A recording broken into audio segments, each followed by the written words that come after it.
प्रणाम बाबा जी।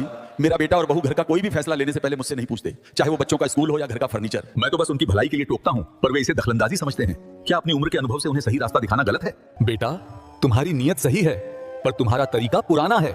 सुनो, हर हर महादेव मेरे बच्चों। आज 4 फरवरी 2026 की इस शांत बेला में हम जीवन के उस पड़ाव की बात करेंगे जिसे वानप्रस्थ कहा गया है। लोग अक्सर कहते हैं, बाबा जी हमने बच्चों के लिए अपना सब कुछ वार दिया, और आज वही बच्चे हमें नजरअंदाज करते हैं। बेटा, एक बात याद रखना, जैसे फल पकने के बाद पेड़ से खुद को अलग नहीं करता तो सड़ जाता है, वैसे ही उम्र बढ़ने पर अगर तुम मोह और अधिकार नहीं छोड़ोगे तो तुम भी परिवार के लिए कड़वे हो जाओगे। आज मैं तुम्हें उन 4 बातों की शुरुआत करूंगा जो तुम्हें घर का बोझ नहीं बल्कि घर की रोशनी बनाए रखेंगी। आज हम पहले और सबसे बड़े नियम की बात करेंगे। पहला नियम, अधिकार छोड़ो, सलाहकार बनो। अब ये उनका समय है। जैसे कभी तुमने अपने तरीके से अपनी गृहस्थी चलाई थी, अब उन्हें भी अपनी गलतियों से सीखने का मौका दो। जब तक वे तुमसे खुद आकर सलाह न मांगे तब तक मौन रहो। दखल अंदाजी बनाम मार्गदर्शन। जब तुम बिना मांगे सलाह देते हो तो वो ज्ञान नहीं, किरकिर लगती है। अपने बच्चों को यह एहसास दिलाओ कि तुम उनके साथ हो, पर उनके फैसलों के बीच में नहीं। सीख, जो बड़े घर में मौन की गरिमा बनाए रखते हैं, बच्चे खुद ब खुद उनके पास मार्गदर्शन के लिए दौड़ते हैं।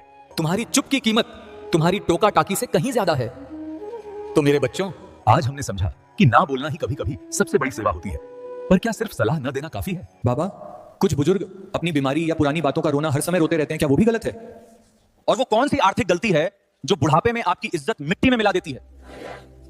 बेटा, बुढ़ापे में नजर अक्सर कमजोर हो जाती है, पर याददाश्त बहुत तेज, और यही सबसे बड़ी समस्या है। हम आज के सुखों को देखने के बजाय अतीत की धूल जमी यादों को साफ करने में लगे रहते हैं। प्रणाम बाबा जी। अब शरीर साथ नहीं देता, कभी घुटनों में दर्द है तो कभी सीने में जलन। जब बच्चे शाम को दफ्तर से आते हैं तो मैं उन्हें अपनी तकलीफ बताती हूँ कि आज मेरा दिन कैसा बीता, पर वे चिढ़ जाते हैं और कहते हैं, माँ रोज वही रोना। क्या अपने बच्चों से अपनी पीड़ा बांटना भी गलत है? और क्या उन्हें यह बताना गलत है कि हमारे जमाने में हम कैसे तंगी में भी खुश रहते थे? ध्यान से सुनो भैया, तुम अपनी पीड़ा नहीं बांट रही, तुम अनजाने में उनकी ऊर्जा सोख रही हो। बीमारी का रेडियो न बने। बच्चे बाहर की दुनिया की मार खाकर घर आते हैं, वे घर में सुकून ढूंढते हैं। अगर तुम्हारे पास बैठते ही उन्हें केवल दवाइयों, ऑपरेशनों और बीमारियों की लिस्ट मिलेगी तो वे अनजाने में तुमसे दूर भागने लगेंगे।